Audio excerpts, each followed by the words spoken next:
The television was murmuring, a low and reverent drone that filled the spaces between the ticking of the grandfather clock in the hall. On the screen, a woman with perfectly coiffed blonde hair and a somber expression was speaking, her voice a smooth, polished stone of practiced sympathy. Behind her, a photograph of a man's face filled the screen. He was old in the picture, his face a roadmap of deep, benevolent wrinkles, his eyes crinkling at the corners as if he were sharing a gentle, private joke with the world. His name was printed below in a solemn white font, Robert Davies. "A true pillar of our community," the anchorwoman said, her voice catching with just the right amount of emotion. "A guiding light for generations of Havenwood students.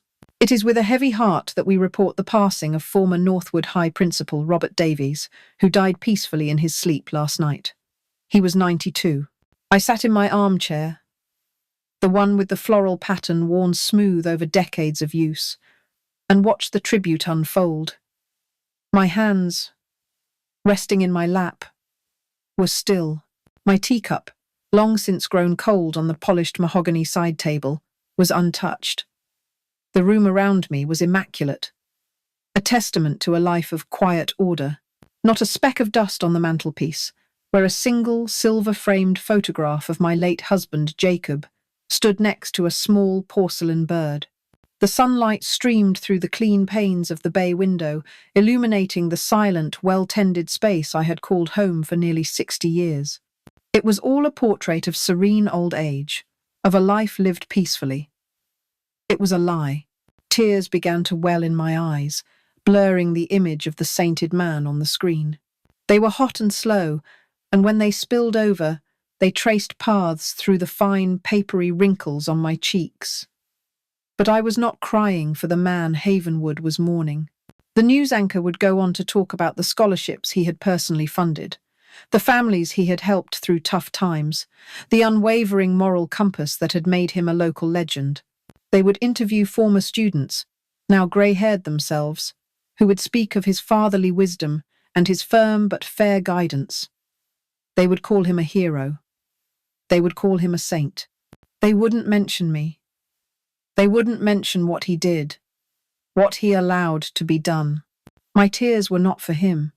They were for the girl I had been, the one he had silenced so effectively that she had almost ceased to exist, even to me.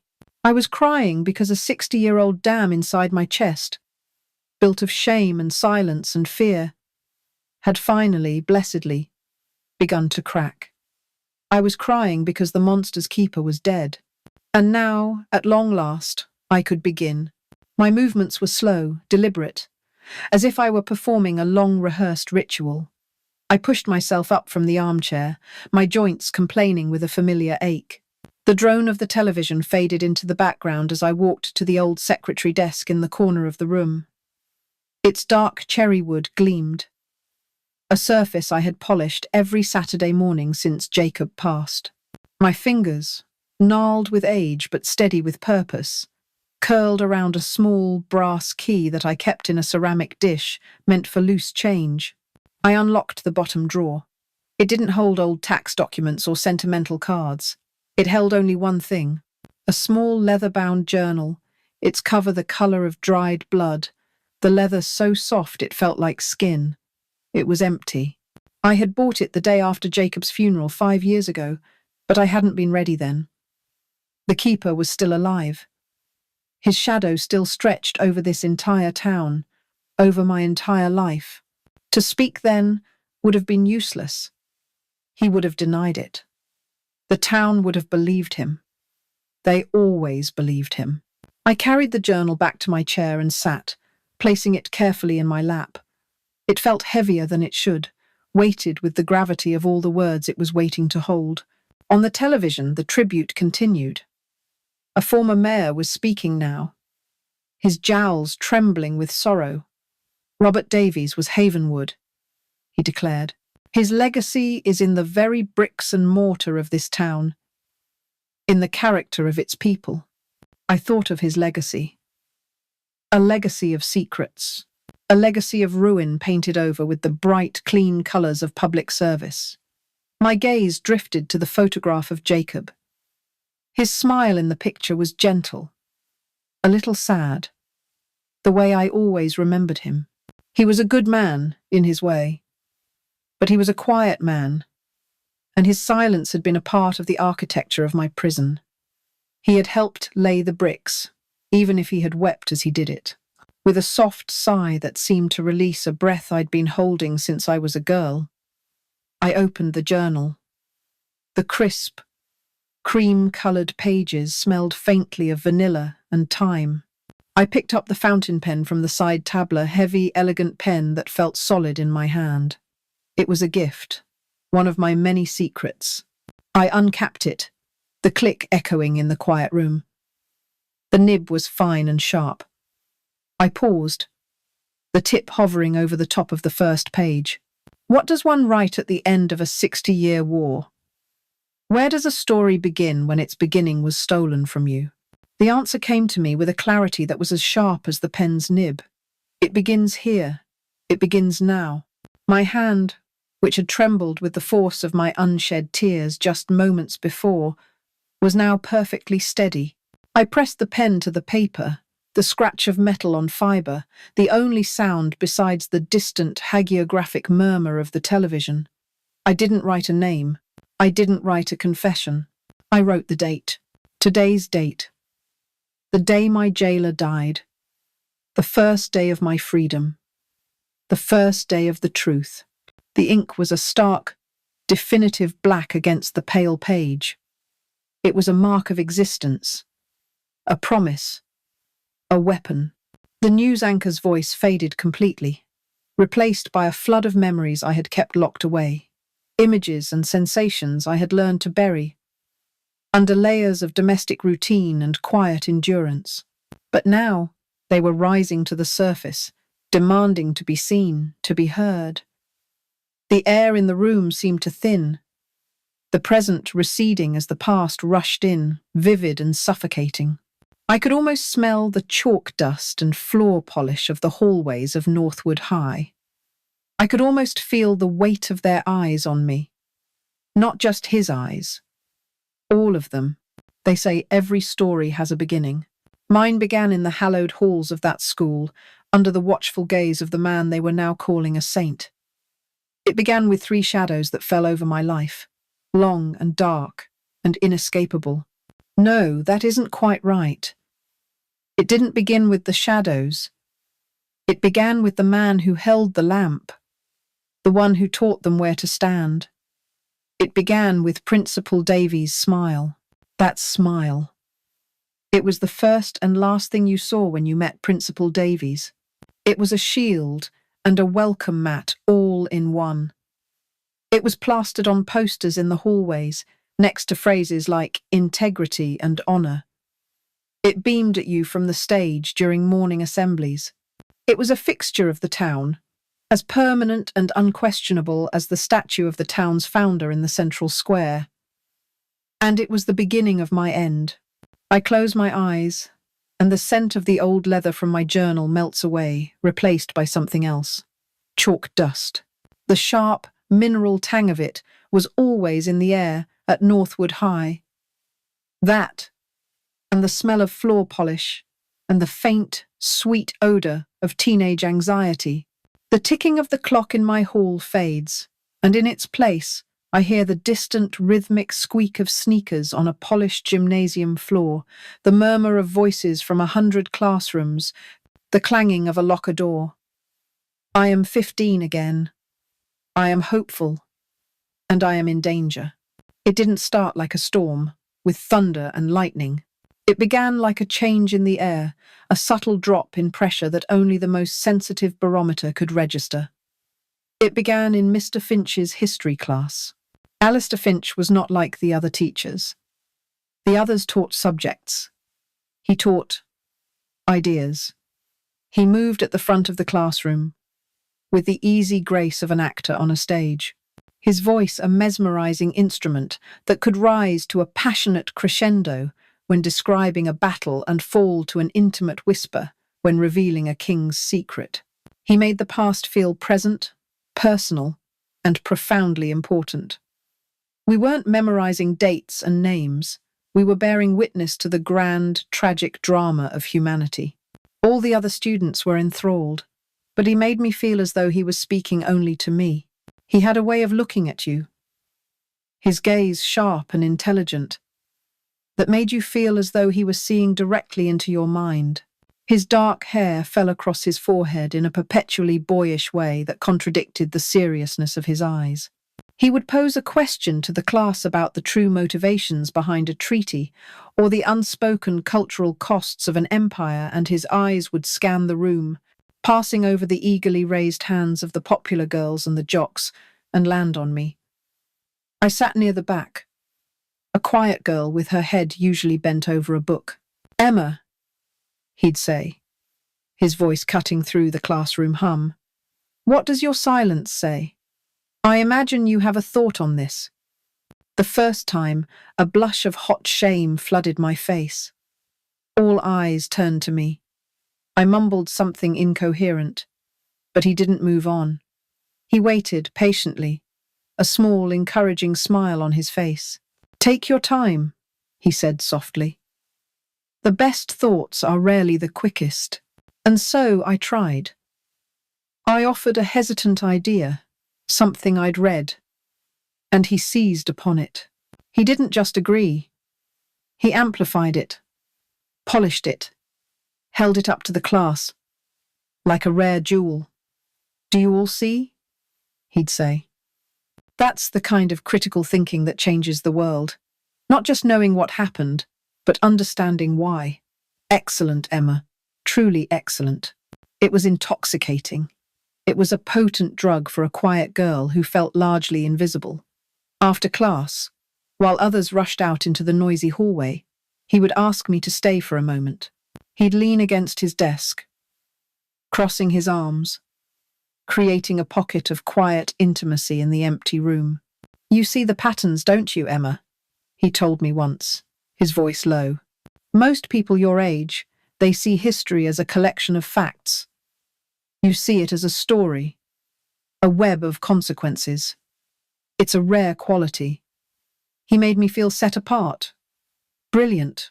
He loaned me books from his personal library, books far beyond our curriculum, and would ask for my opinions on them later, listening with that same intense, validating focus. He was cultivating my mind, he said. He was treating me like an equal. I didn't realize he was also building a cage, one made not of bars, but of intellectual vanity and secret praise. I was his prodigy, his special project. It was our secret. Then there was Marcus Thorne.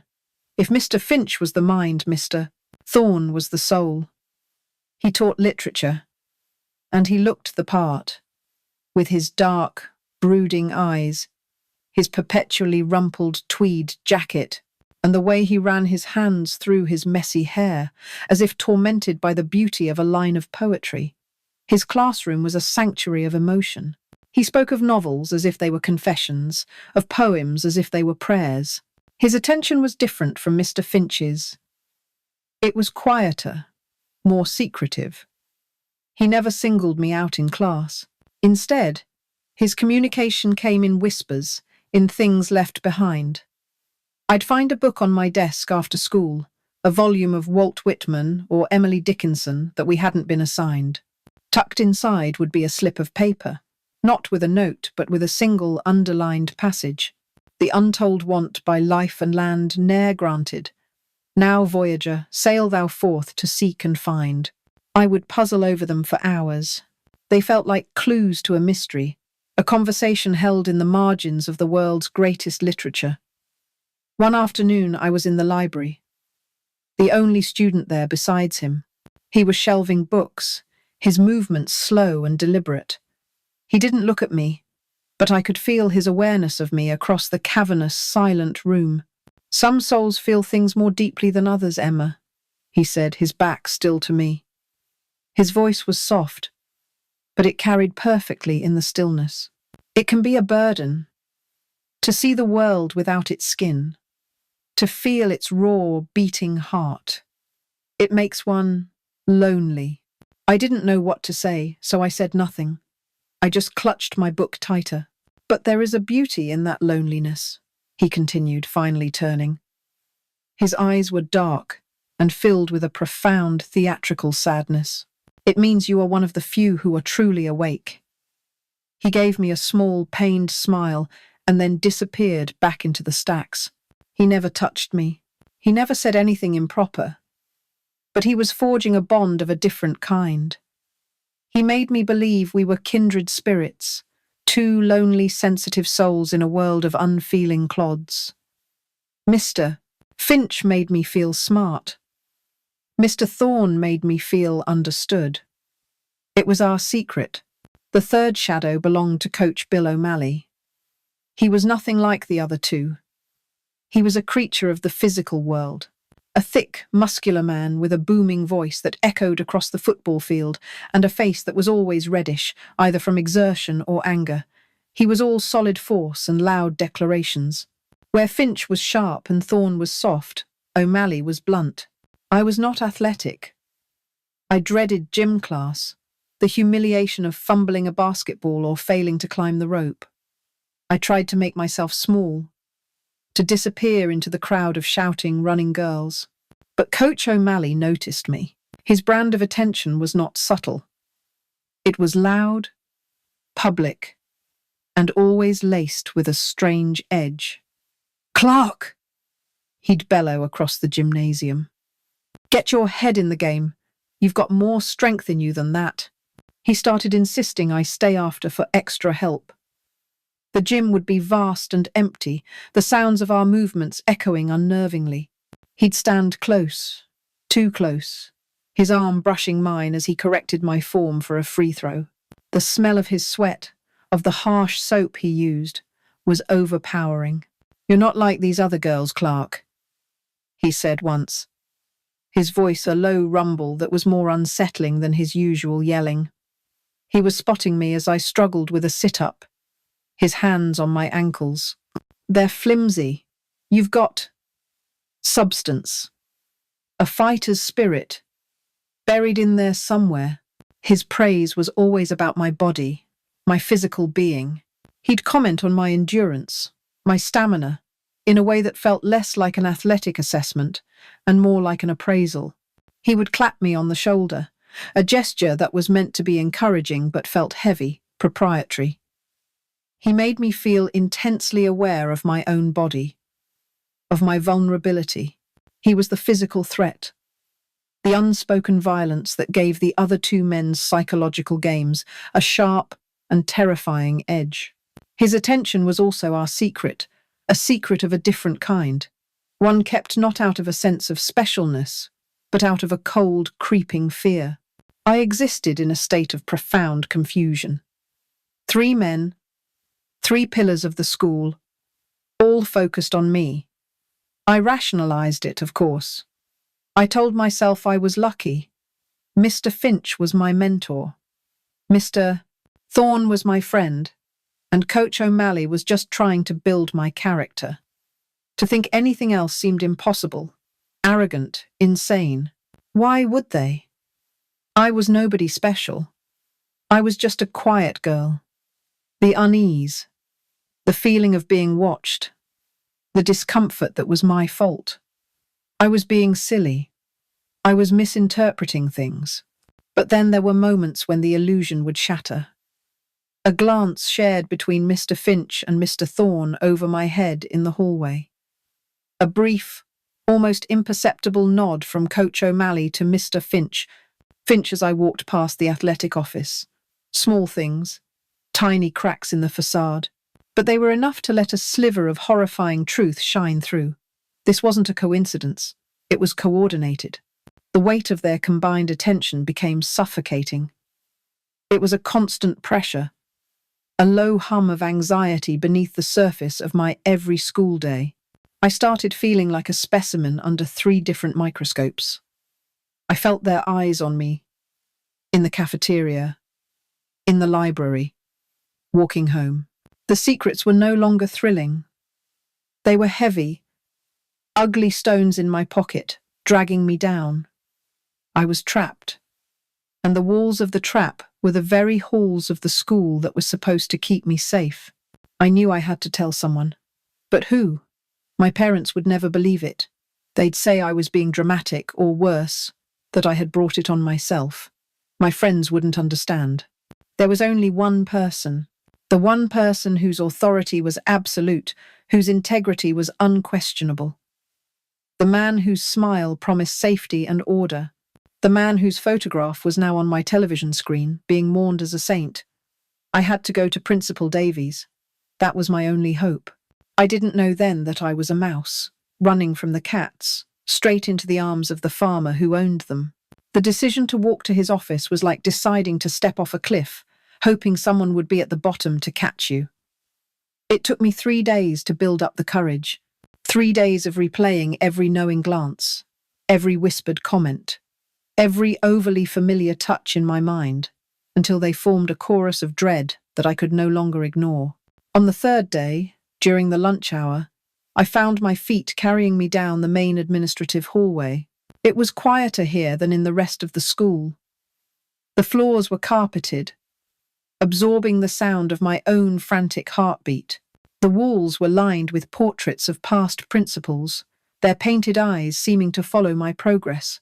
At the end of the hall was a heavy oak door with a small brass plaque that read, "Robert Davies, Principal." It felt like the most final door in the world. My hand was trembling as I reached for the cool brass knob. For a moment, I almost turned back. A voice in my head, the one that sounded a lot like Mr. Finch, whispered that I was being foolish, dramatic. Another voice, this one tinged with the melancholic timbre of Mr. Finch, Thorne, warned that I was about to betray a sacred unspoken trust. And a third, coarser voice, Coach O'Malley's, grunted that I was weak, a quitter, but the fear was greater than the shame. I knocked. A calm, measured voice called, "Come in." Principal Davies's office was exactly as you would imagine it to be. A fortress of authority. The walls were panelled in dark, gleaming wood. Leather-bound books, looking as though they had never been opened, stood in perfect rows on built-in shelves. Behind his enormous, meticulously organised desk hung photographs of him shaking hands with the governor, cutting a ribbon for a new town library, standing with a line of smiling, scholarship-winning students. The air smelled of lemon polish and power. And there, in the centre of it all, sat the man himself. He looked up from a document he was reading, and that famous smile immediately spread across his face, instantly softening the severe lines of the room. His eyes, a clear and reassuring blue, crinkled at the corners. He gestured to the leather chair opposite his desk. "Emma Clarke," he said, his voice warm and inviting. "What a pleasant surprise. Please, sit down. To what do I owe the pleasure?" Sitting in that chair felt like sinking. The desk was a vast, polished continent between us. I felt small, childish, and utterly foolish. I clutched my books to my chest like a shield. I don't know how to say this, sir," I began, my voice a wretched squeak. He leaned forward, steepling his fingers. He radiated patience. "Whatever it is, my dear, you can say it here. This office is a safe place. You know that." The words tumbled out, clumsy and vague. I couldn't bring myself to make a direct accusation. It felt too monstrous, too unbelievable. So I spoke in feelings, in impressions. "It's about some of the teachers, sir," I stammered, my eyes fixed on a spot on his blotter. They pay a lot of attention to me. Special attention." He nodded slowly, his expression unchangingly kind. "Well, that's not surprising. You're a very bright young woman, Emma. One of the best in your year. It's natural for dedicated teachers to want to encourage a promising student." "It's not like that," I insisted, a wave of frustration rising in me. How could I make him understand? "It feels different. Mr. Finch in history, and Mr. Thorne in literature, and Coach O'Malley. Just saying their names out loud felt like a transgression. They make me feel uncomfortable." I finally dared to look at him. The smile was still there, but it was now tinged with a look of gentle, paternal concern. He looked at me the way a doctor might look at a patient describing a phantom pain. Uncomfortable? He repeated softly.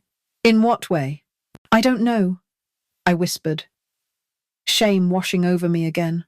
Mr. Finch says I'm special, and Mr. Thorne leaves me notes in books.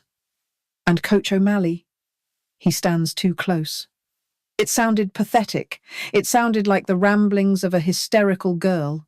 Principal Davies sighed, a sound of deep, weary sympathy.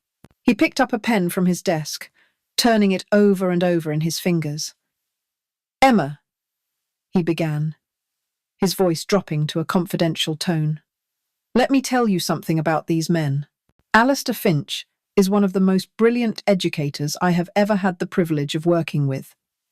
He pushes his students because he sees their potential. Marcus Thorne is a poet at heart. He can be overly dramatic, perhaps, but his soul is dedicated to the beauty of language. And Bill O'Malley, well, the man is a bit like a bear, isn't he? A bit gruff, perhaps lacking in finesse, but his heart is in the right place. He wants to see his students succeed. They are good men, Emma. All of them. Every word was a gentle pat, a soft, dismissive stroke that invalidated everything I felt. He was explaining my fear away. He was telling me, in the kindest possible way, that I was wrong. I understand that at your age things can sometimes be misinterpreted, he continued, his eyes full of what looked like wisdom. A teacher's enthusiasm can feel like pressure. A shared passion can feel intense.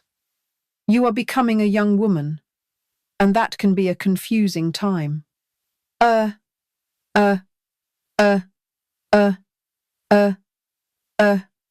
teacher's enthusiasm. He had an answer for everything. He was taking my terror and reframing it as my own confused adolescent nonsense. Hope began to drain out of me, replaced by a cold, heavy resignation. I had been wrong to come here, I mumbled. I'm sorry to have wasted your time, sir. I started to get up. No, he said quickly, holding up a hand. You did the right thing by coming to me. Always. I want you to know that. He leaned back in his chair, the picture of magnanimous authority. And I want you to put your mind at ease. I will speak with them. Discreetly, of course. I'll remind them to be mindful of professional boundaries. I will look into this personally, Emma. You can trust me to handle it. You don't need to mention this to anyone else. It's our secret now, and I will take care of it. Is that understood? I could only nod, my throat tight. He had taken my ugly little secret and locked it in a box with his own key. I felt a confusing surge of relief mixed with a profound sense of dread. I had done it. I had told him. Now it was over. Thank you, sir, I managed to say. Not another word, he said, his smile returning to its full, benevolent wattage. You run along now? Go and enjoy your lunch. I fled. I walked out of the office, my back straight, my books clutched to my chest. I felt light-headed. In the hallway, I paused, taking a deep breath, trying to sort through the whirlwind of emotions inside me. I'd done it. He was going to fix it. He'd promised. And then I made the mistake of glancing back. His door was solid oak, but it had a small square window of pebbled glass set at eye level. For just a second, I could see his silhouette through the distorted pane. He was no longer leaning back in his chair. He was hunched forward, the phone receiver pressed to his ear. I couldn't see his face clearly, not through the glass, but I didn't need to. I saw the change in his posture. The relaxed, paternal benevolence was gone. It had been replaced by a rigid, economical stillness, a hunter's stillness. Driven by an impulse I didn't understand, I took a half step back, shifting my angle slightly, trying to see his face. The light from his desk lamp caught his features for a fraction of a second. The smile was gone, utterly. His mouth was a thin, hard, bloodless line. His brow was furrowed, not with concern, but with cold, sharp annoyance. His eyes, which had been so warm and fatherly just moments before, were now like chips of blue ice. He wasn't a protector looking into a complaint. He was a king who had just been informed of a peasant's revolt. He was a man plugging a leak. A cold certainty washed over me, so absolute and chilling it made me gasp. He wasn't calling them to reprimand them. He was calling to warn them. He was calling his soldiers to attention. I hadn't found a saviour. I had rung the alarm bell for the warden. He had promised to protect me, and that, I knew with a sudden gut-wrenching clarity that stole the very air from my lungs, was the first and most cruel lie of all. He wasn't building a shield to protect me. He was reinforcing the walls of the cage, and I had just handed him the hammer and the nails. The walk home from school that day was different. The world looked the same, the familiar cracks in the sidewalk, the rustle of autumn leaves skittering across the pavement, the muted colours of the houses lining my street. But it felt as if I were seeing it through a pane of dirty glass. The promise I had clung to, the hope that Principal Davies would be my saviour, had evaporated in the cold light of his expression. What was left was a hollow, ringing fear. The weeks that followed were a masterclass in psychological warfare. My three shadows didn't escalate their attentions. They withdrew them completely, and the resulting void was more terrifying than their focus had been. It was an orchestrated, suffocating silence. In history class, Mr. Finch no longer sought out my opinion. His gaze would slide over me as if I were a piece of furniture, his praise reserved for other, safer students. The secret intellectual world he had built for me was dismantled, its gates locked, leaving me shivering on the outside. Mr. Thorne stopped leaving books on my desk. If our paths crossed in the library, his dark, soulful eyes would be empty, looking straight through me as if I were a ghost. He, the self-proclaimed expert on lonely souls, had made me lonelier than I had ever thought possible.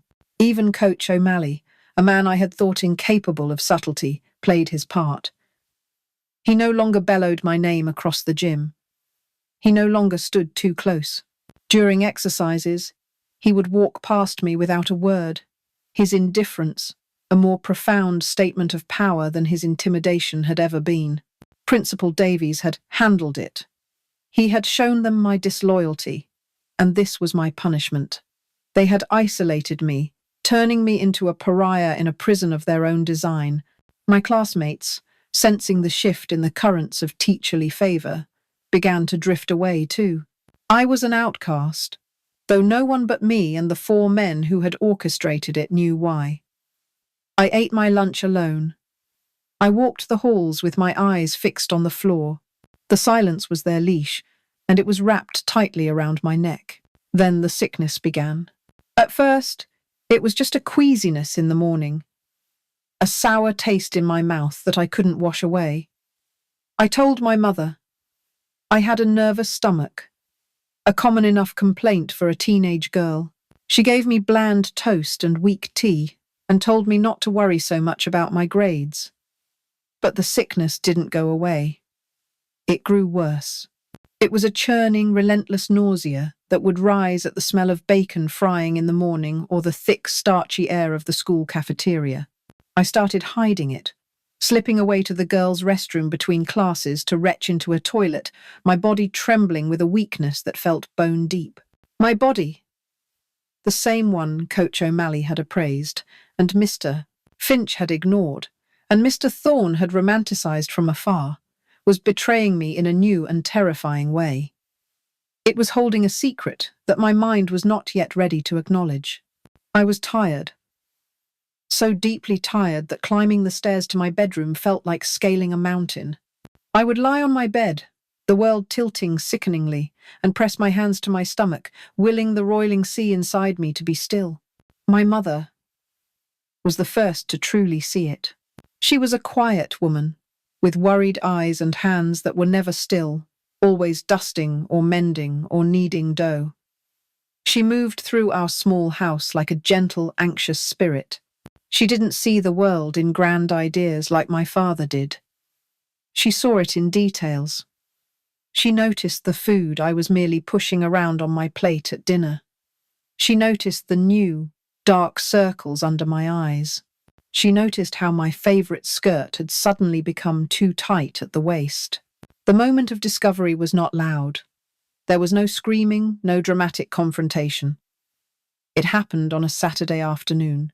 I was helping her fold laundry in the living room when a wave of dizziness washed over me, so potent and overwhelming that the world went grey at the edges.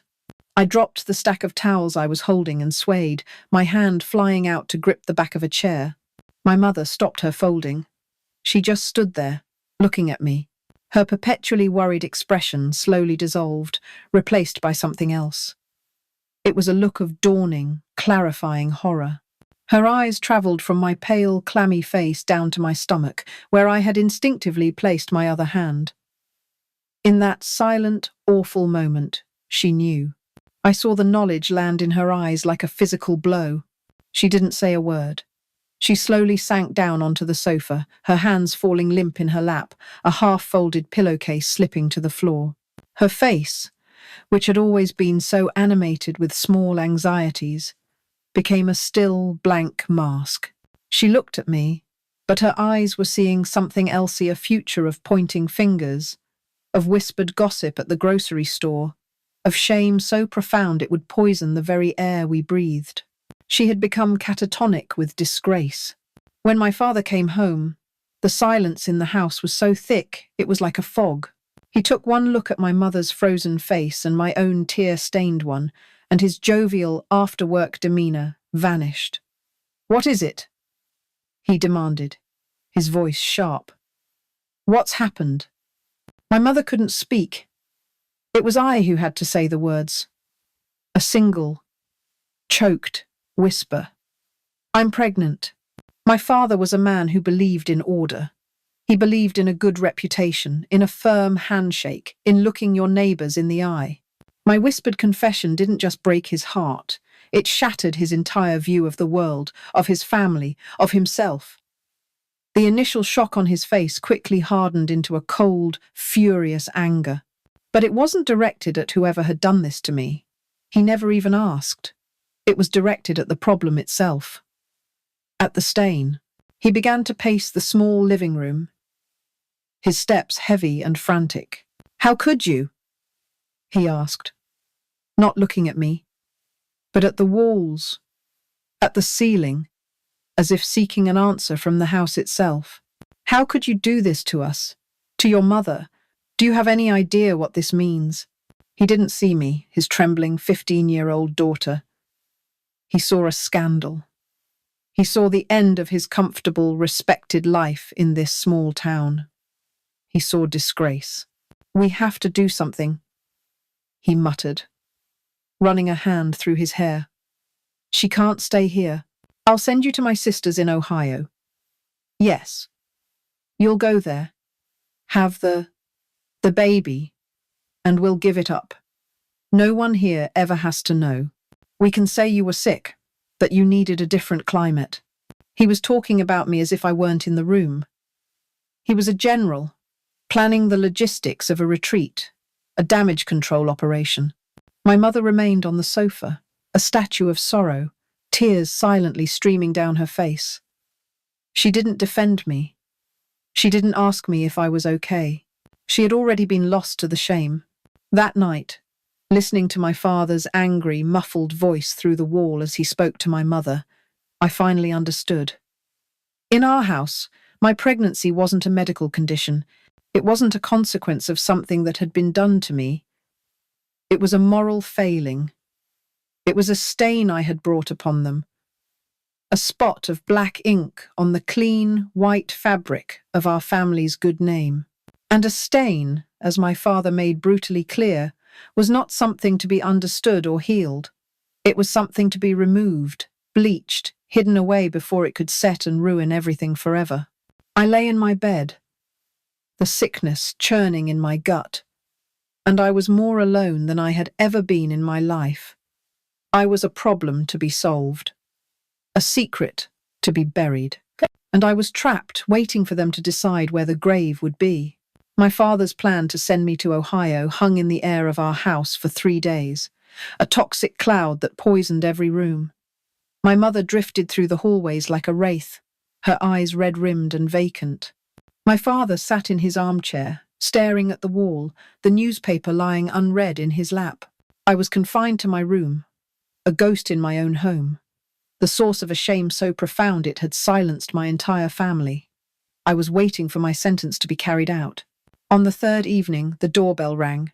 The sound was so alien in the oppressive quiet that it made me jump. I heard my father's heavy footsteps, the murmur of a deep, familiar voice, and then my father calling my name. His tone was different. The anger was gone, replaced by a strained, formal deference. "Emma, come downstairs. Principal Davies is here to see us." My blood ran cold. Principal Davies. The warden was making a house call. When I entered the living room, he was already seated on the sofa, a bastion of calm authority in the center of my family's chaos. He wore a charcoal grey suit, and he had placed his hat neatly on the coffee table. He rose as I entered, giving me that same placid, fatherly smile he'd worn in his office. It looked grotesque in the strained atmosphere of our home. "Emma," he said warmly, "thank you for joining us." I didn't answer. I just stood there, clutching the door frame. My father gestured numbly to a chair, and I sat, feeling like a defendant entering a courtroom where the verdict had already been decided. "I came," Principal Davies began, addressing my parents but looking at me, "because I was so very sorry to hear of the family's difficulties. Your father and I had a long talk this afternoon. We are all agreed that the most important thing now is to find a path forward, a path of dignity, of responsibility, and one that protects this family, and most importantly, protects young Emma's future." He spoke in smooth, reassuring platitudes. He talked about the sanctity of family, the importance of community, and the Christian values of forgiveness and pragmatism. He never once used the word pregnant. He referred to my condition only as the situation or the challenge we face. He was a master of euphemism, of wrapping a hideous reality in layers of respectable-sounding gauze. "The idea of sending Emma away," he said, shaking his head sadly, "is an understandable first impulse, but it is a path fraught with its own sorrows. It would mean separating a mother from her child, a lonely and difficult road for a young woman to walk. There is, I believe, a better way, a more honourable way." My father leaned forward, hanging on his every word. My mother watched him with the desperate hope of a drowning person spotting a log. "There is a young man in your class, Emma," Davies continued, his gaze pinning me. "A fine young man. Quiet, hard-working, from a good church-going family. His name is Jacob Clarke." My mind fumbled. Jacob Clarke? I knew him, of course. He sat 2 rows behind me in history. A tall, lanky boy, with kind eyes and a shy smile, who rarely spoke in class. He was decent, normal. What did he have to do with this nightmare? "I took the liberty," Davies said. A phrase that I would come to understand meant he had already arranged everything. "Of speaking with Jacob and his parents. They are good people. They understand the fragility of a reputation in a town like ours. They, like all of us, believe in doing the right thing." A second knock came at the door, this one softer, more hesitant. My father opened it to reveal Jacob, flanked by his parents. They entered the living room as if attending a wake. Jacob's father was a stern, grim-faced man. His mother looked like she had been crying for a week. And Jacob wouldn't look at me. He stood by the door, his eyes fixed on the floral pattern of our carpet, his face pale and miserable. The trap was now fully assembled, right here in my living room. I could see all its moving parts. Principal Davies stood, assuming the role of master of ceremonies. The Clarks have graciously agreed to my proposal, he announced to the room. A quick, quiet marriage between Jacob and Emma would solve this situation with honor and discretion. It would give the child a name, a good, respectable name. It would allow Emma to finish her schooling. It would merge two good families and turn a potential tragedy into a story of young love and responsibility. He was selling it, packaging my life sentence as a fairy tale. The relief on my parents' faces was sickening. My father looked at Jacob's father and saw a solution. My mother looked at Jacob and saw a savior. I looked at Jacob, and for the first time he risked a glance at me. His eyes were filled with a miserable, cornered pity. In that instant, I knew he was as much a prisoner of this arrangement as I was. He was a decent boy being forced by his family and the immense pressure of a man like Davies to do this honourable thing. He wasn't my rescuer. He was my fellow inmate. "This is a generous offer, Emma," my father said, his voice thick with emotion. "A chance to make things right." Davies presented me with my choices, though he didn't frame them as such. He painted two pictures. In one, I was sent away in shame, a fallen woman, forced to give up my baby to strangers, returning to Havenwood, if I ever did, as a permanent pariah. In the other, I was Mrs. Jacob Clarke, a respectable young wife. I could keep my baby. My family's name would be safe. My mistake would be neatly erased, hidden in plain sight. It was no choice at all. It was a decision between a quick execution and a lifetime in an honourable prison. I looked from my mother's pleading face to my father's desperate one. I looked at the grim, set faces of Jacob's parents. I looked at the calm, commanding face of Principal Davies, the architect of this entire affair, the man who was solving the problem he had helped create. And finally, I looked at Jacob, who was staring at his shoes again, his hands shoved deep in his pockets. No one was coming to save me. No one was going to ask me what I wanted. They were all saving themselves, from the shame, from the gossip, from the scandal. But in their solution, there was one thing for me: my baby. If I did this, if I walked into this cage, I could keep my child. That single thought became my anchor in the swirling vortex of their plans. It was the only thing that mattered.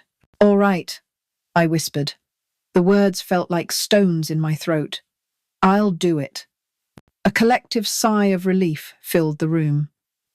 It was so loud, so palpable, it felt like a physical force. My father shook Jacob's father's hand with solemn gratitude. My mother was weeping again, but this time with relief. Principal Davies beamed, placing a paternal hand on my shoulder. "You've made a wise choice, my dear," he said. "A very brave and honourable choice."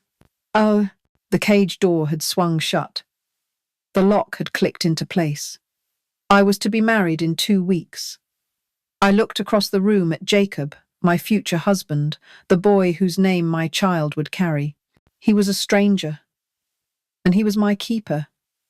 His life and mine were now bound together by a crime he hadn't committed, and a secret he would be forced to keep forever. The silence that had filled our house was about to become the foundation of our marriage. The wedding was a quiet, brittle affair, held on a Tuesday afternoon at the county courthouse.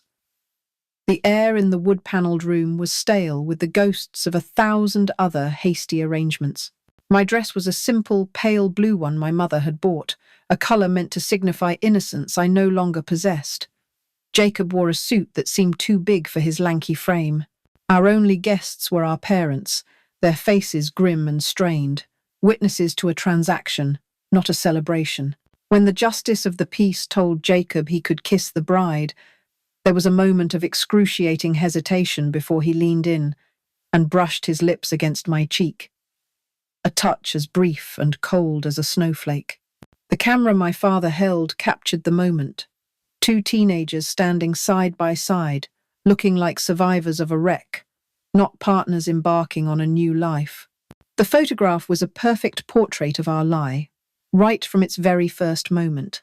We moved into a small house at the edge of town, a rental paid for by a joint contribution from our fathers. It was a house of new things, new curtains, new dishes, a new set of towel saw meant to construct an illusion of a normal beginning. And in that house we began our performance. Jacob and I became masters of a quiet, considerate politeness. He would thank me for dinner, as if I were a hired cook. I would ask him about his day at the lumber yard, and he would give me a brief, factual report. We learned the rhythms of a shared life without ever learning the melody of a shared heart. We were two actors who had been given the same script but had never been allowed to rehearse. The evenings were the longest.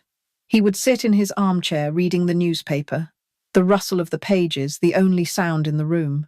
I would sit on the sofa, knitting, the rhythmic click of my needles, a small defiant noise against the crushing silence.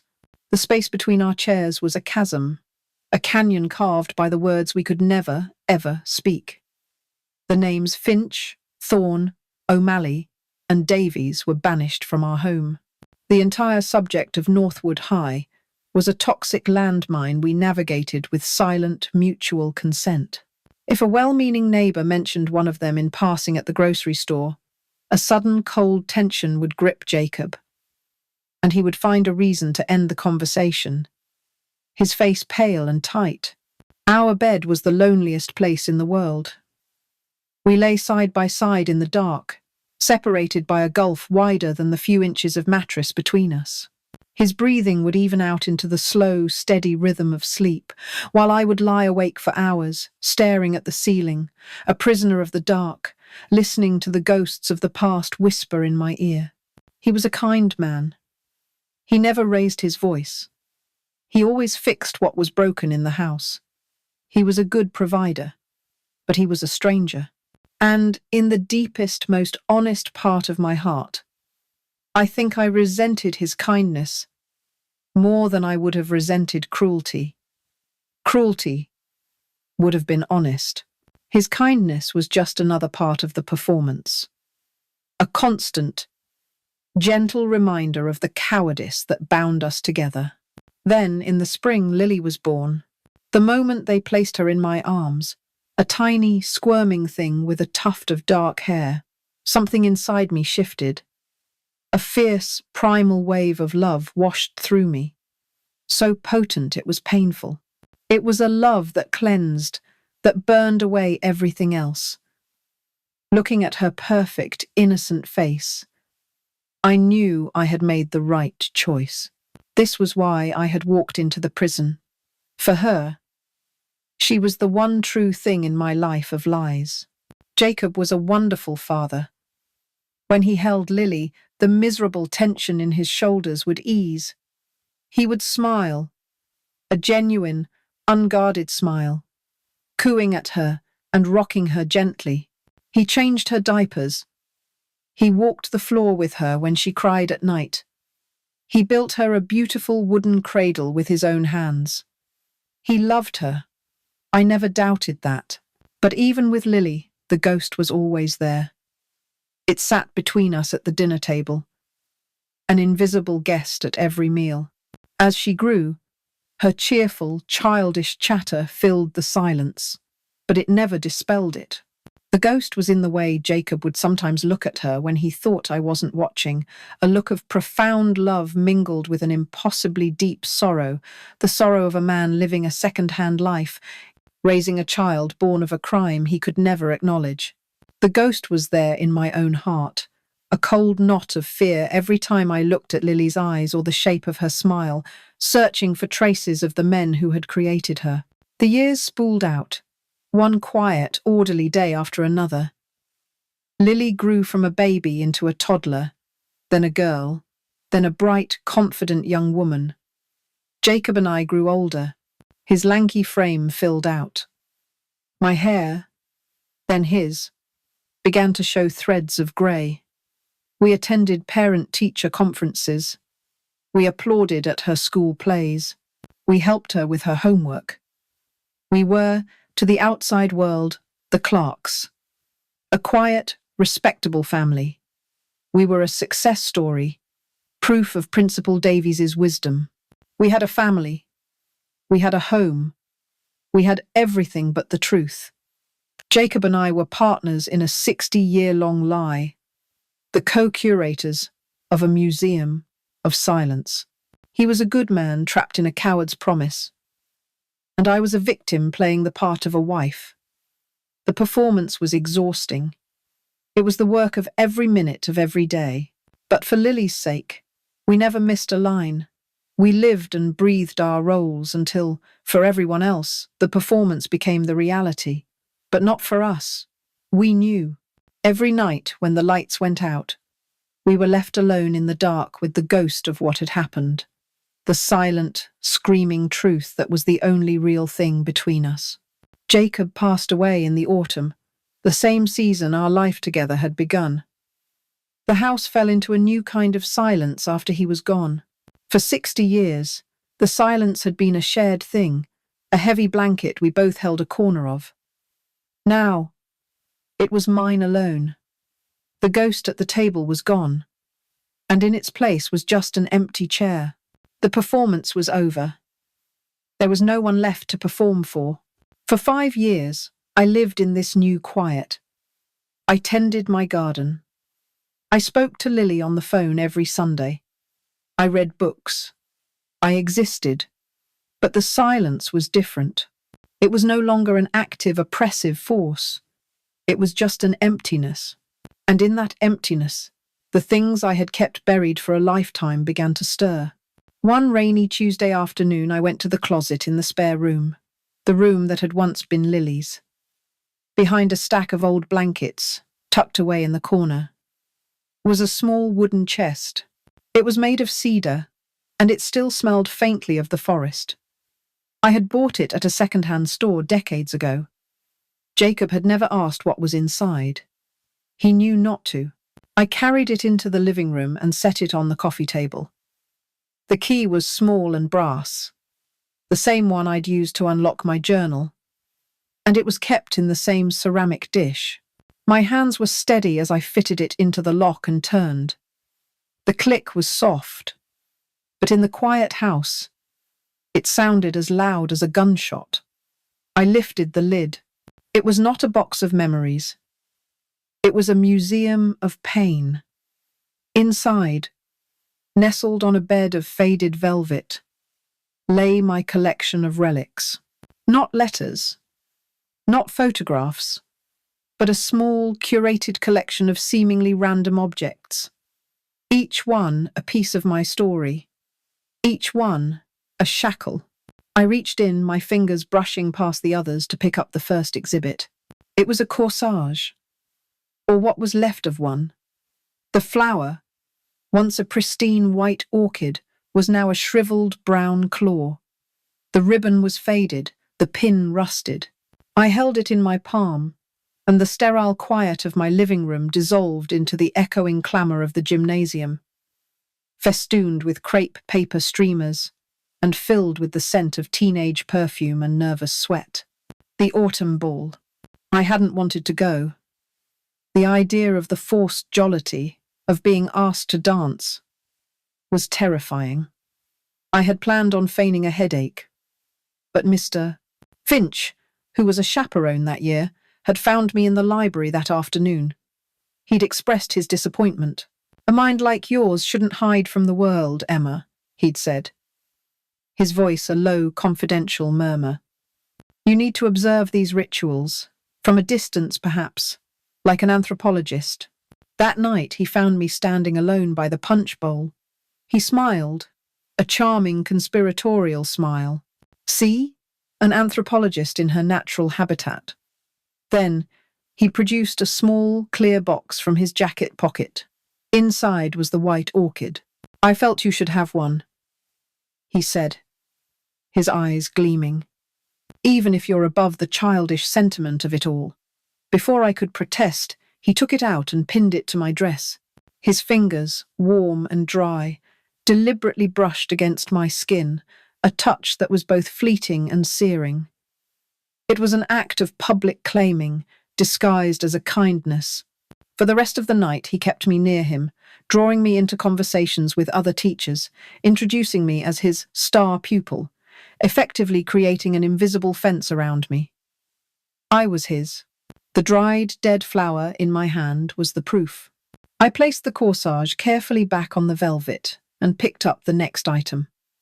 A book, a worn paperback copy of Walt Whitman's Leaves of Grass. Its cover was soft from handling, its corners bent. This was Mr. Thorne's contribution. I remembered finding it on my desk after school, my name written on the inside cover in his elegant, looping script.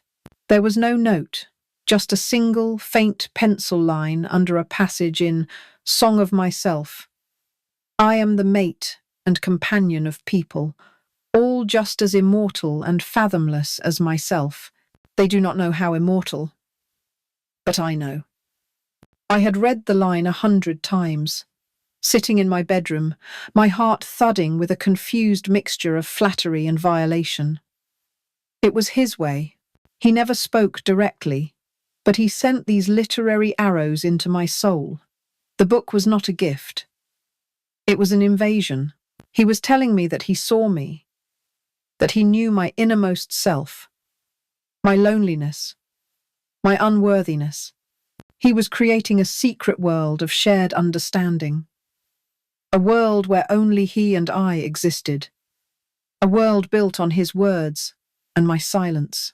Holding the book now, I could still feel the phantom intimacy of it, the creeping sense that he had seen into me without my permission. It was a violation of the soul, and this book was the weapon. My fingers hesitated before moving to the next object. It was cold and metallic, a tarnished silver whistle on a frayed lanyard. Coach O'Malley. The memory attached to this was not of poetry or praise, but of raw, physical fear. It was from one of our extra help sessions in the echoing, empty gym. He was teaching me to climb the big rope that hung from the rafters. I was terrified of heights, and my arms ached. I kept slipping. He stood below, not spotting me, just watching with his arms crossed. "Don't be weak, Clarke," he'd bark. Finally, I'd made it halfway up before my strength gave out, and I slid down, burning my hands. I lay on the mat, defeated and humiliated. He had just watched. After I'd gathered myself, he walked over to the bleachers where he'd left his whistle. He didn't put it around his neck. He tossed it lightly in his palm. "Control, Clarke," he said, his voice a low growl. "It's all about control. You hear this sound?" He gestured with the whistle. "You jump. That's how it works. You need to learn that." He looked at me, a long, appraising look that made my skin crawl. Then he turned and walked away, leaving the whistle on the bench. He'd forgotten it. I knew he hadn't. I sat there for a long time, my hands stinging, my heart pounding. Then, driven by some strange, desperate impulse, I got up, snatched the whistle, and ran. Taking it didn't feel like a victory. It felt like stealing a tooth from a predator's mouth. It was a symbol of the power he held over me, and possessing it felt like a futile, desperate attempt to control the fear he inspired. Finally, there was only one object left. It lay in a velvet-lined indentation, separate from the others. A gold-plated fountain pen, elegant, expensive, heavy, the seal on my silence. It was from Principal Davies. The memory was sharp, clinical. It was a week before the official graduation ceremony. He had called me to his office to give me my diploma privately. The whole town knew of my hasty marriage to Jacob. My presence at a public ceremony would have been an embarrassment, a reminder of the scandal he had so neatly contained. He didn't smile his fatherly smile that day. His face was all business. He handed me the diploma in its cardboard tube without any ceremony. Then he pushed a long, thin, black velvet box across his desk. "A gift," he said, his voice cool and even. To mark a new beginning, I trust you will use it to write a happy and productive future for yourself, Mrs. Clarke. The use of my new name was deliberate. He was reminding me of my role, of the prison he had built for me. I opened the box. The pen gleamed against the black velvet. It was a beautiful object. "Thank you," I whispered. He leaned forward slightly, his blue eyes as cold as a winter sky. "Your old life, Emma, is over. Your high school years are a closed chapter. We all agree on that, don't we?" It wasn't a question, it was a command. "It is not to be spoken of again. You have a husband now. You will soon have a child. You have a duty to them, to your family, to be a good wife and mother, and to forget all this unfortunate adolescent confusion." The pen wasn't a graduation gift. It was my severance package. It was my payment for a lifetime of silence. I took it. I had no choice.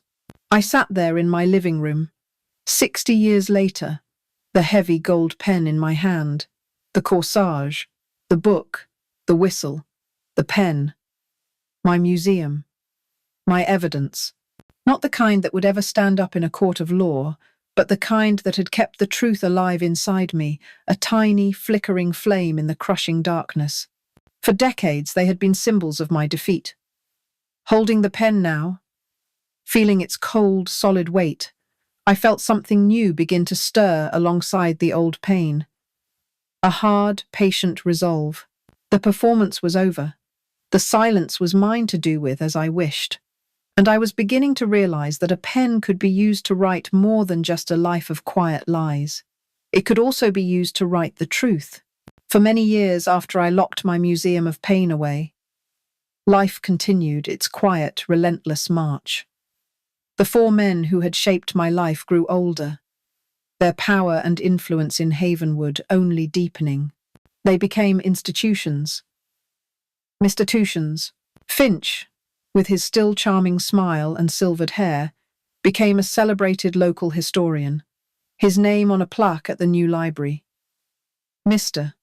Thorne retired and became a reclusive poet, his myth growing in his absence, a figure of tragic, artistic genius whispered about in town. And Principal Davies, of course, ascended to the status of a living saint, the grand patriarch of Havenwood. They were monuments of stone, solid and immovable, and I continued my performance as Mrs. Emma Clarke. Lily grew up and went off to college, then law school. Her success, a source of quiet, fierce pride for me, and a complex, bittersweet joy for Jacob. Our house grew quieter. The daily routines we had built as a shield became the entire substance of our lives. We were 2 islands in a sea of silence, the water so still for so long that we had almost forgotten the storm that created it. The seed of change was planted about 10 years before Jacob passed. It was a Tuesday morning, just like any other. Jacob had already left for the lumberyard, and I was sitting at the kitchen table with a cup of coffee and the Havenwood Chronicle. I read it every day, a habit born of a need to keep track of my ghosts. I'd scan the society pages, noting which charity gala Mrs. Finch had chaired, or read the letters to the editor, occasionally spotting one from a former student praising the lifelong impact of Principal Davies. It was a form of self-torture, I suppose, but it was also a way of keeping them fixed in my sights. That morning, I found it. It wasn't on the front page. It was a small article, buried deep inside the local section, next to an advertisement for a hardware store. The headline was unassuming. "Northwood coach dismissed over funds dispute." My breath caught. I read the first line. Long-time Northwood High physical education teacher and former football coach William O'Malley has been dismissed from his position following an internal school board review of the athletics department budget.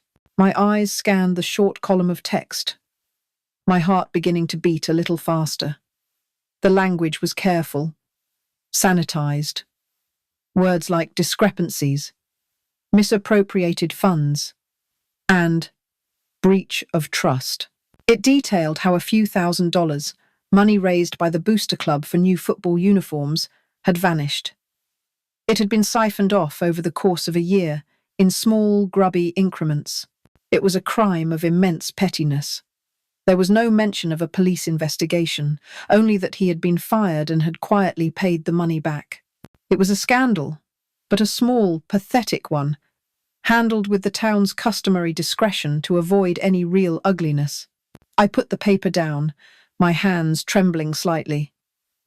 Coach O'Malley, the enforcer, the man whose physical presence alone had been enough to terrify me, whose booming voice could make a whole gymnasium fall silent. The man who represented raw, brutish power, and he had been brought down not by some grand act of hubris, but by skimming money from a fund meant for high school football jerseys. He was a common thief, a sad, middle-aged man who needed a few $1,000s so badly he was willing to steal it from children. I sat there at my kitchen table for a long time, the coffee growing cold in my cup. A slow, profound realization began to dawn on me. A tectonic shift in the landscape of my fear. For 40 years, these four men had been giants in my mind. They were brilliant, charismatic, powerful, untouchable figures who had held my life in their hands. They were monsters, yes, but they were grand, mythic monsters. But the man in that newspaper article wasn't a mythic monster. He was just a pathetic, flawed man. And if the brutish O'Malley was just a pathetic man, what about the others? What about the brooding, poetic Mr. Thorne? Was he truly a tormented genius? Or just a lonely man who preyed on the emotional vulnerabilities of teenage girls because he was incapable of a real relationship? And what about the brilliant, charming Mr. Finch? Was he a master manipulator? A Machiavellian genius? Or was his charisma just a mask for a desperate, narcissistic need for adoration? A need so deep he had to seek it from those who were powerless to deny him. And what about Principal Davies? The saint, the monument. He was a man, too. A man with a body that would sicken and fail. A man with a life built on a foundation of secrets. A man with vanities, with weaknesses, with things to hide beyond me. They were not gods. They were just men. That thought, that simple, world-altering thought, was the first ray of light in my 60-year-long night. The fear didn't vanish, but its character changed. The awe, the sense of my own powerlessness in the face of their greatness, began to dissolve. All that remained was the anger, but it was a different kind of anger now. It was cold, it was patient, and it was focused. That day marked the beginning of my strategic shift.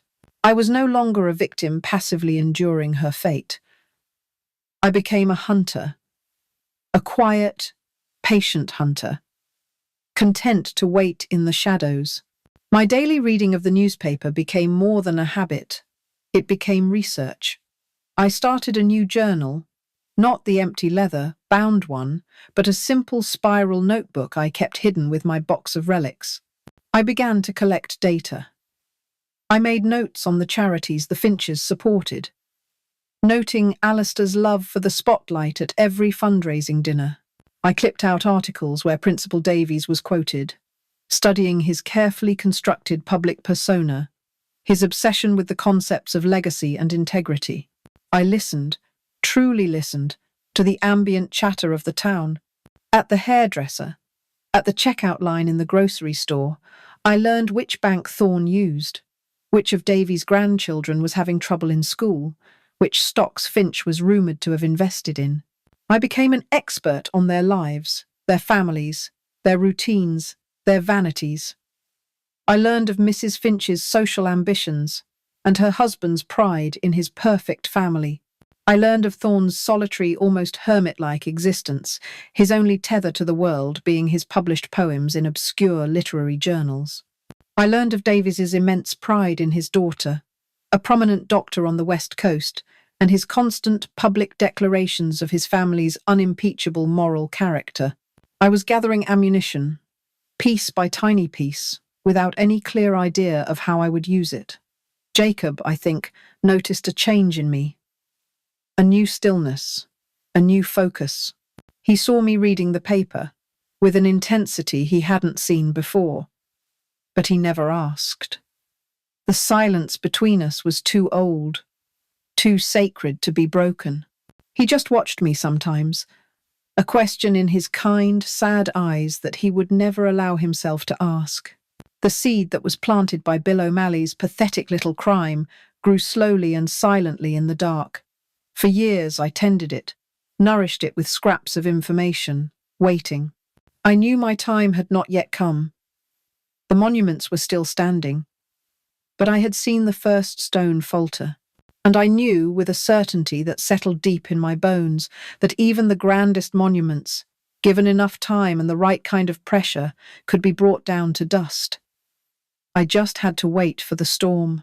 The death of Robert Davies did not just open the door to my past. It opened the door to the present. The world had changed in the 60 years I had spent in my quiet prison. Information, I had learned, was no longer confined to the pages of the local paper or the whispers in a grocery store aisle. It lived in a glowing network, a web of facts and histories accessible from a small silver laptop Lily had patiently taught me how to use. For the last few years of my research, I had used it to cross-reference my decades of handwritten notes, digging through digitized newspaper archives and public records. My target was not a person of power. A powerful person would dismiss me. My target was a person who was hungry. I found her on a local blog called the Havenwood Spectator. It was a small, independent operation run by a young woman named Sarah Jenkins. She wrote mostly about town council meetings and zoning disputes, but she did it with a sharp, incisive style that hinted at a deeper ambition. She was a terrier, digging for scraps at the feet of the town's complacent establishment. She was perfect. I composed the email carefully, writing and rewriting it a dozen times. It was polite, formal, and maddeningly vague. Miss Jenkins, it read, my name is Emma Clarke. I am a long-time resident of Havenwood.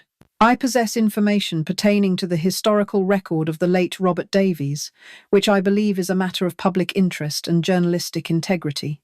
Should you wish to discuss it, I am available to meet at your convenience. I sent it, and then shut the laptop, my heart hammering against my ribs. The first stone had been thrown. She replied within the hour. We agreed to meet the following afternoon at a small, quiet cafe downtown. Sarah Jenkins was younger than I had pictured, perhaps in her late 20s, with clever, restless eyes and an air of professional skepticism. She was likely expecting a lonely old woman with a rambling conspiracy theory. I knew I had to manage her expectations carefully. I was not there to present as a victim. I was there to present as a source. Mrs. Clarke, she said, shaking my hand. Thank you for meeting me. Your email was intriguing. Thank you for coming, Miss Jenkins. I replied, my voice even and calm. I had rehearsed this. I won't waste your time. I believe you are a journalist who values the truth, even when it is inconvenient. I reached into my handbag and placed a long black velvet box on the table between us. I slid it towards her. She looked at the box, then at me, her brow furrowed. She opened it. The gold-plated fountain pen gleamed against the dark lining. Sarah stared at it, confused. It's a beautiful pen, she said, her tone cautious. It was a gift, I said. From Principal Davies. When I graduated from Northwood High, I then slid a protective plastic sleeve across the table. Inside was a small, folded piece of cardstock, yellowed with age. My private graduation program. Please look at the date and the list of speakers.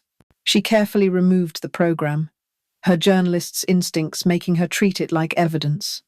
Her eyes scanned the page. "The 5th of June," she read aloud. "And the closing remarks, by Principal Robert Davies." She looked up at me, still lost. "Okay. Now, please look at this." I slid a second plastic sleeve across the table. This one contained a printout from the Havenwood Chronicle's online archives. It was a feature article from about 15 years ago, a puff piece titled "The Education of a Community," celebrating Davies's career. I had already highlighted the relevant paragraph.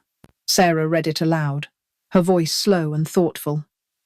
"I'll never forget the year I was invited to give the keynote address at the State Education Summit in Portland." Davies is quoted as saying, "It was a tremendous honor. It was the 5th of June, the very same day as the Northwood graduation ceremony, and it pained me to miss it. But it was a crucial opportunity to advocate for our district at the state level." She fell silent. She looked from the newspaper printout to the graduation program in her hand, then back again. I could see the gears turning in her sharp mind. It was a small thing, a meaningless discrepancy from decades ago, a slip of an old man's memory, perhaps. But it was a fact, a verifiable, documented lie. "He was at your graduation," she stated, her voice flat. "He handed me that pen himself." I confirmed. Sarah leaned back in her chair, her eyes narrowed in thought. The skepticism was gone, replaced by a deep, professional curiosity. This was no longer a lonely old woman's rambling. This was a source with proof. "Why?" she asked, the question hanging in the air between us. "Why would he lie about something like this? It's so small. To bring down a monument, you don't use a sledgehammer. You don't charge at it with your fists, screaming. That is how you get hurt. No, you find a single, loose thread, a crack in the foundation so small that no one has ever bothered to notice it, and you pull, gently, patiently. That, Miss Jenkins," I said softly, "is the question, isn't it? Why would a man whose entire legacy is built on a foundation of unimpeachable integrity feel the need to lie about where he was on one particular afternoon 60 years ago? A man like Robert Davies doesn't do things without a reason." I began to gather my things, placing the pen and the documents back into my handbag. I had given her the thread. It was up to her to decide whether to pull it. "Mrs. Clarke, wait," she said, leaning forward again. "Is there more to this? What happened on that day?" I gave her a small, sad smile. "I have given you a verifiable falsehood spoken by a man everyone in this town considers a saint.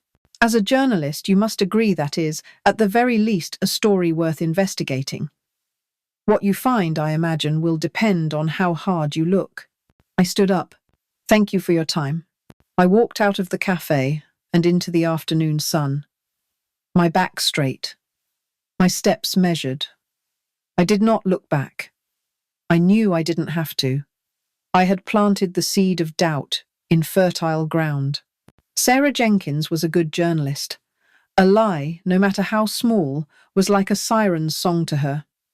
She would start digging. She would check other records from that day. She would look for other inconsistencies in Davies' celebrated history. She would pull on the thread. And I knew, with the patience of a hunter who has waited a lifetime for this single moment, exactly where that thread would lead.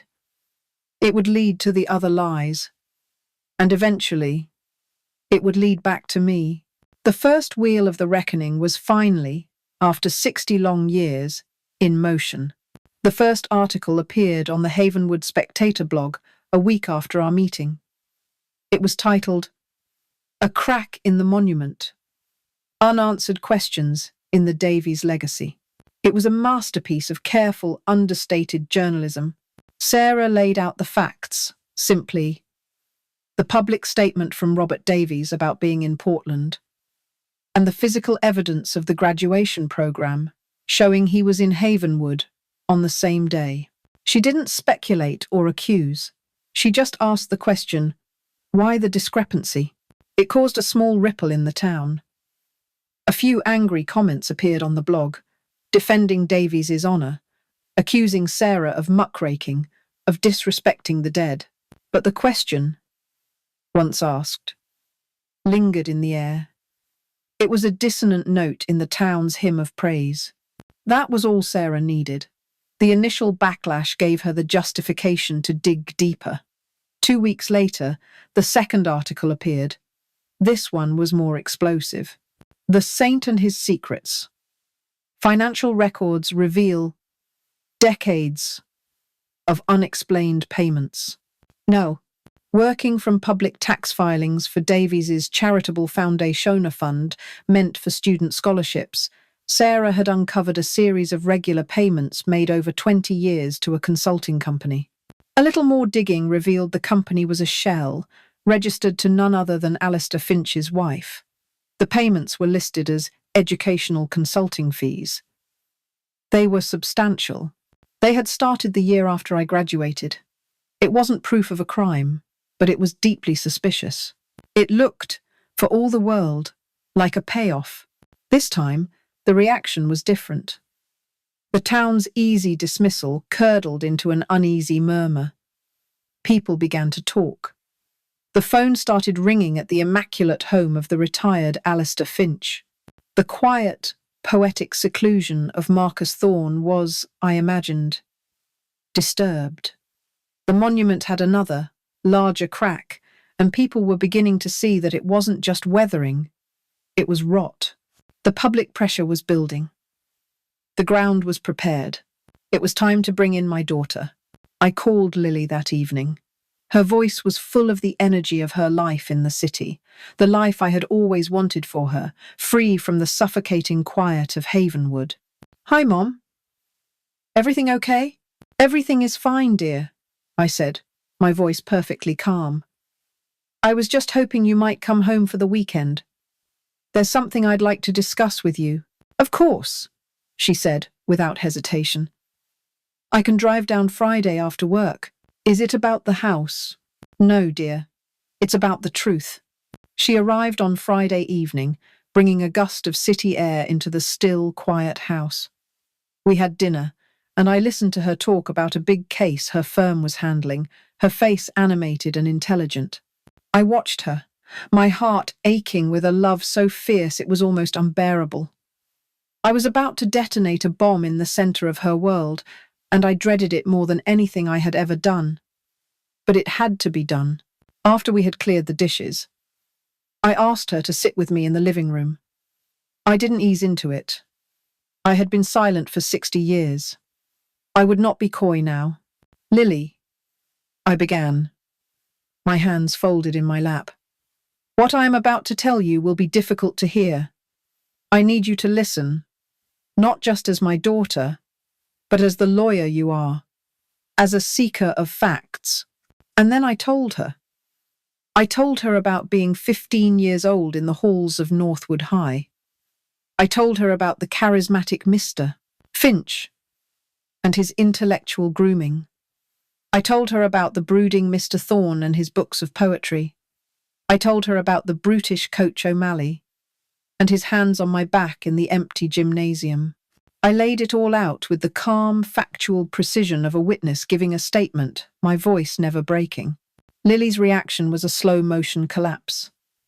Her initial expression of confusion melted into disbelief, then into a dawning, sickening horror. The colour drained from her face. She sat motionless, her lawyerly composure crumbling to reveal the shocked, wounded daughter beneath. When I finished, she was silent for a full minute, her hands clenched into white-knuckled fists in her lap. "Mom," she finally whispered. Her voice choked. Then the lawyer took over. The horror hardened into a cold, brilliant fury. "We'll destroy them. Finch and Thorne are still alive. We can sue. Conspiracy. Intentional infliction of emotional distress. A civil suit that will ruin them publicly and financially. We'll depose them under oath.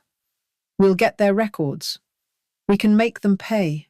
She was already building the case in her mind, her eyes flashing with a protective rage that was both beautiful and heartbreaking to see. I let her speak, let the righteous anger flow out of her. When she finally paused for breath, I reached out and put my hand over hers. A lawsuit is not what I want, Lily, I said quietly. Lawsuits are about money. They are about legal definitions. I don't want their money. I want the truth. The whole truth. She looked at me, confused. But Mom, this is the truth. No, I said. It's only the first part. I stood up and went to the cedar chest, which I had placed by the fireplace earlier that day. I unlocked it and took out a long yellowed envelope, sealed with wax that had cracked with age. It was brittle, fragile. I brought it back and placed it on the coffee table between us. Your father, Jacob, I said, my voice soft. He was a good man, and he was a good father to you. I want you to always remember that. But he was not your biological father. Lily stared at me, her mouth slightly agape, the fury in her eyes replaced by sheer, uncomprehending shock. She looked at the envelope as if it were a snake. After you were born, I continued, I knew you weren't Jacob's. I saved up money from the housekeeping budget for months. I took a bus to a clinic 3 towns over, a place where no one would know me. I told them I needed a paternity test for a private family matter. I had a sample of Jacob's hair from his brush, and I had a sample from a water fountain I saw one of them drink from. I paused. But I didn't need a test to know it wasn't one of them either. My voice dropped to a near whisper. The narration of my own heart. I knew it wasn't Jacob's child, and in my heart I knew it wasn't Finch's charm or Thorne's words that had left this mark. They were just the arms of the beast. It was the head. It was the cold, silent power that held them all on a leash. The one man who had the most to lose. Lily slowly reached for the envelope, her lawyer's hands surprisingly clumsy. She broke the seal and pulled out the single sheet of paper inside. A lab report from a clinic she had never heard of. The typewritten letters were faded. She read the names. She read the damning conclusion. Probability of paternity for Jacob Clarke. 0%. She looked up at me, her eyes wide with a million unspoken questions. Who? I let her hold my gaze, and I gave her the final, terrible piece of the truth. The truth that had been the engine of my 60-year silence. The truth that was the very center of the web. The cover-up, the marriage, the 60 years of silence. It wasn't just to protect the school, Lily. It was to protect the man who was in charge of it all. It was to protect himself. The biological father, I said, the words falling like stones into the quiet room, was Principal Robert Davies. For a long time, the only sound in the room was the ticking of the grandfather clock in the hall, the same clock that had measured out the 60 years of my silence. Lily sat frozen, the brittle lab report held loosely in her fingers. The name Robert Davies shone in the air between us. A toxic ghost. The foundation of her life, the story of the quiet, respectable Clarks, had been dynamited. She was not the daughter of a decent, quiet man. She was the daughter of a monster, and her entire life had been a meticulously crafted lie to conceal that fact. I watched as the shock in her eyes slowly transmuted into something new. The hot, righteous fury she'd felt on my behalf was gone, replaced by a cold, diamond-hard resolve that was terrifying and beautiful to behold. The lawyer in her had merged with the wounded daughter, and the result was a weapon of pure, focused intent. This was no longer my story she was fighting for, it was her own. Okay, she said, her voice quiet but devoid of any tremor. She folded the lab report with precise, deliberate movements and placed it on the table. Okay, for the next 2 days, my quiet living room became a war room. Lily, Sarah the journalist, and I planned our next move.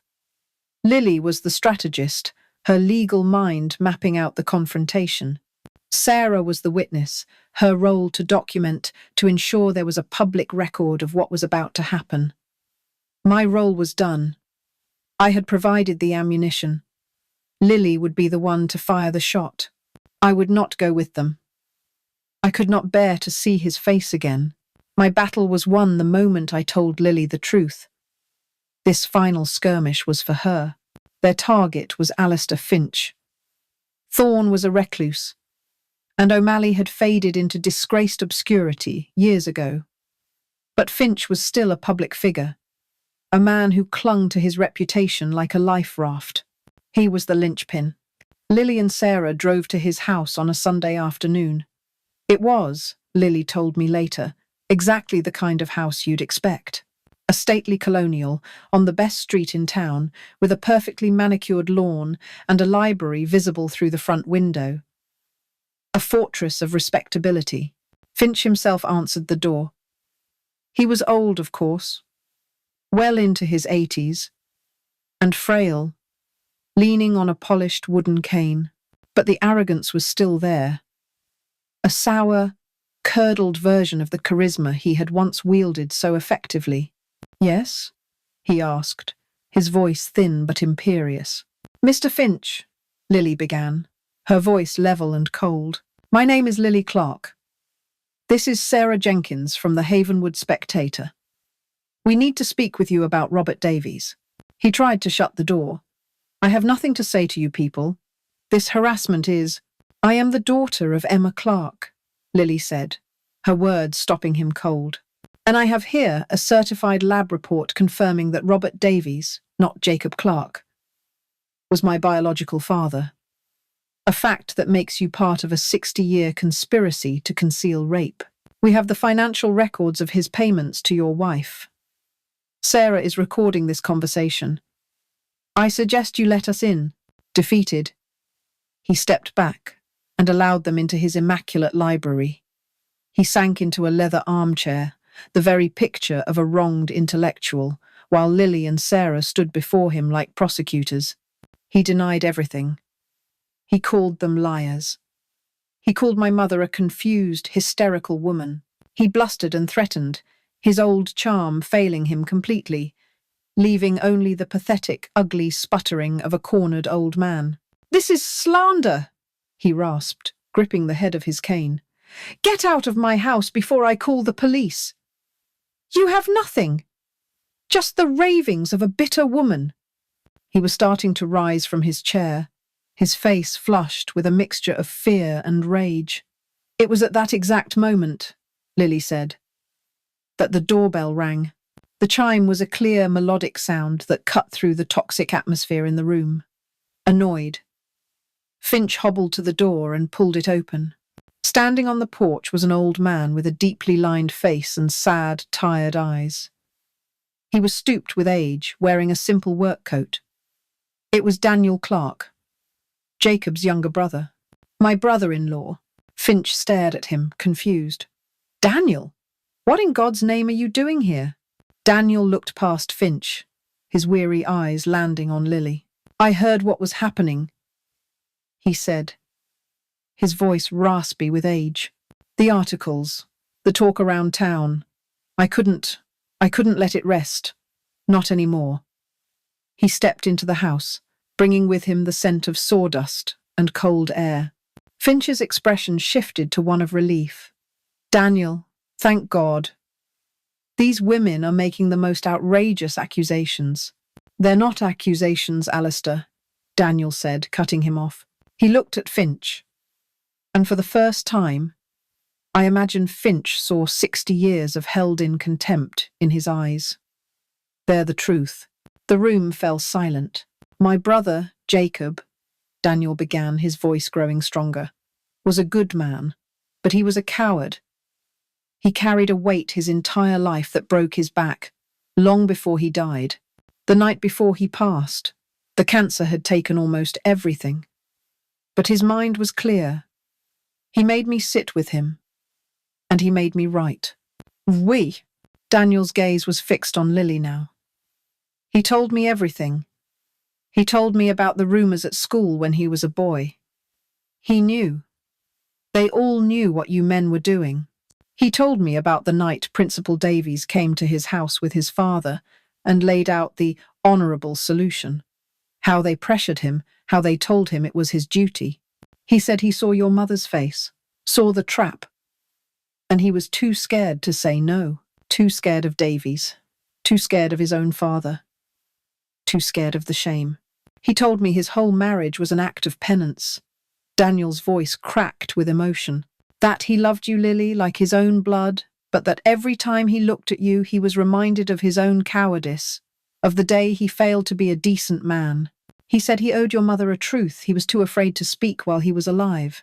Daniel reached into the inside pocket of his coat. He pulled out a thick, sealed envelope, yellowed with age, and held it out. He wrote it all down, Daniel said, his voice thick with unshed tears. A full confession. Everything he knew about Davies, about you, about the whole damned thing. He made me promise to keep it, and to only bring it out if the truth ever started to claw its way into the light. He signed it, and I signed it as a witness. He walked past the stunned form of Alistair Finch and handed the envelope to Lily. It was the final, irrefutable blow. The paternity test proved the crime. And now, a deathbed confession from a man beloved and respected in the town for his quiet decency proved the conspiracy. There was no escape. There were no more lies to hide behind. Lily told me that Alistair Finch made a small, choking sound. The last of his strength seemed to leave him. He didn't shout. He didn't argue. He simply collapsed back into his leather armchair, his cane clattering to the polished hardwood floor. The charismatic intellectual, the celebrated historian, the town elder, was gone. All that was left was a shrunken, terrified old man, gasping for air in the ruins of his life. The monument had not just cracked, it had imploded into dust. The story broke on a Monday morning. Sarah Jenkins posted her final article on the Spectator blog, and the impact was not like a ripple, but a tidal wave. She laid out the entire, sordid history with methodical precision. The initial lie about the graduation, the financial ties, my testimony of the abuse, the irrefutable paternity test, and the final, devastating blow of Jacob's deathbed confession. She uploaded scans of the documents. It was all there. It was undeniable. For 24 hours, there was a stunned silence in Havenwood, the collective gasp of a town having its idyllic mask ripped away. Then the storm broke. The story was picked up by a Portland television station, then a national news wire. My quiet street, for the first time in my life, was lined with news vans, their satellite dishes pointed at the sky like accusing fingers. Havenwood was no longer a picturesque town. It was a crime scene, and its most beloved citizen was the chief suspect. I watched it all from the window of my living room, a silent observer of the explosion I had triggered. I watched as the townspeople stumbled through the stages of their grief. First, the furious denial. The angry calls to the news stations defending the memory of a great man. Then, as the evidence became overwhelming, the anger turned inward, curdling into a deep and profound civic shame. They were forced to look at themselves, at the complicity of their silence, at the willful blindness that had allowed these monuments to stand for so long. The official fallout was swift and brutal. The school board convened an emergency session, voting unanimously to strip Robert Davies' name from the high school library. I watched on the local news as two workmen on ladders pried the gleaming brass letters from the brick facade, leaving behind a faint, ghost-like outline of the name that had once been a source of such pride. They renamed it the Northwood High Library. Simple. Anonymous. Cleansed. The Finch family retreated completely from public life, their stately home a fortress with the curtains permanently drawn. I felt a pang of something. Not pity, but a sad acknowledgement of the collateral damage of truth. Marcus Thorne's name was mentioned, a footnote in the grander scandal. His reputation as a tragic poet, now recontextualized into something pathetic and predatory. Through it all, I felt a strange and profound sense of detachment. I had expected to feel triumph, a surge of vengeful satisfaction, but there was none. There was no joy in watching the town that had shunned me grapple with its shame. There was no pleasure in seeing the families of my tormentors fall into ruin. There was only a great hollowing out sense of release. It was the feeling of a heavy, sodden coat finally being lifted from my shoulders after a 60-year walk in the freezing rain. The noise of the scandal, the shouting heads on the television, the angry editorialsit was all happening somewhere else. Inside me, for the first time, there was quiet. Justice isn't a victory parade. It's not a triumphant celebration with confetti and cheering. It's the silence after the screaming stops. It's the air clearing after a 60-year-long storm. It's the simple, clean, quiet peace of the truth finally allowed to exist in the open. A week later, after the last of the news vans had packed up and left, Lily came to visit. She didn't knock. She just let herself in and found me in the back garden, weeding my rose bushes. She didn't say anything at first, just pulled on a pair of old gardening gloves and started working alongside me, her movements slow and companionable. We worked in silence for a long time. The only sounds the snipping of my shears and the birds in the old oak tree. "I talked to Daniel Clarke," she said finally, her back to me as she tied a drooping peony to a stake. "I thanked him for his courage, for his loyalty to his brother's memory. Jacob was a good man," I said softly. It was the first time I had been able to say that name to her without a universe of unspoken things attached to it. Lily nodded, pausing her work. "He was. I understand that now. He was a good man who was forced to do a weak thing, and it cost him his whole life." She turned to face me, her eyes clear and sad.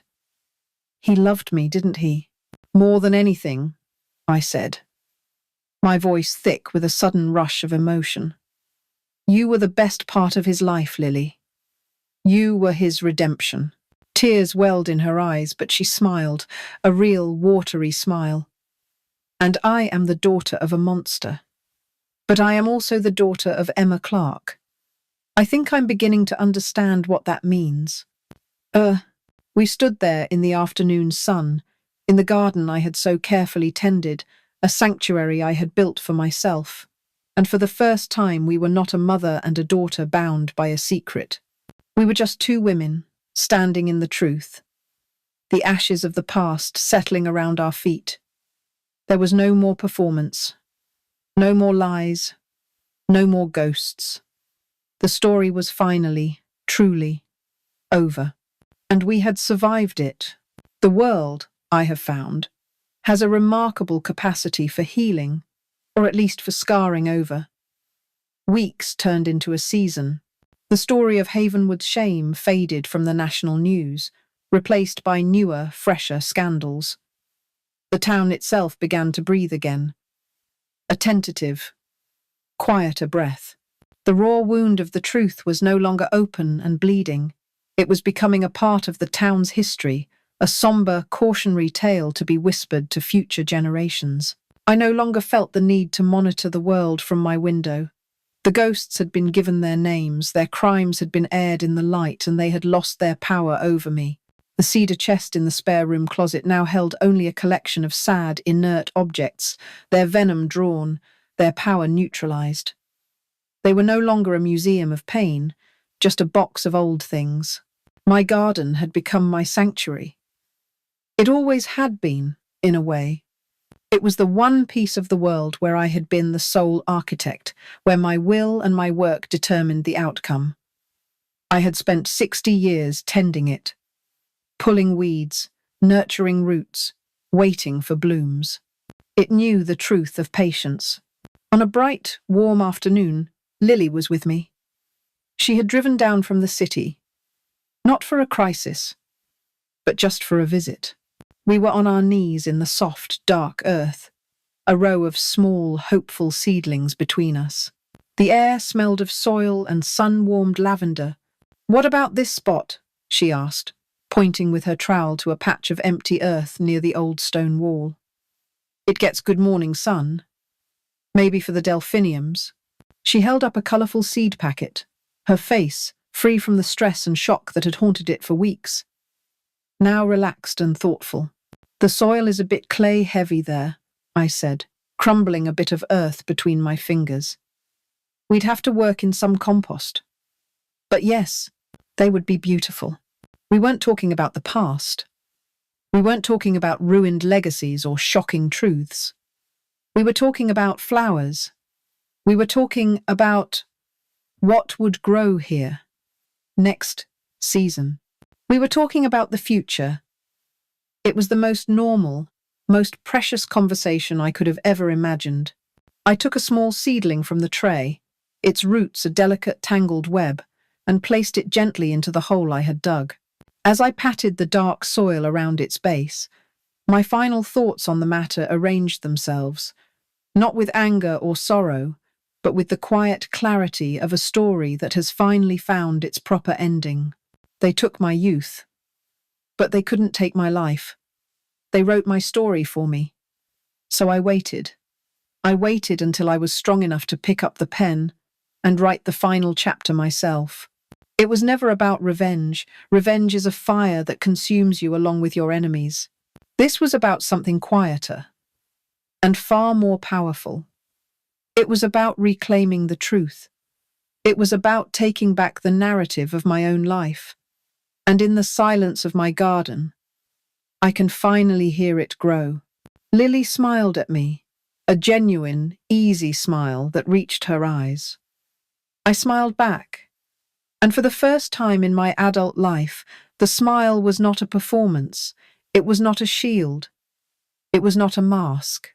It was just a simple, physical expression of the peace that had finally taken root in my soul. I was free. I turned my face to the sun, feeling its warmth on my skin. A gentle, welcome benediction.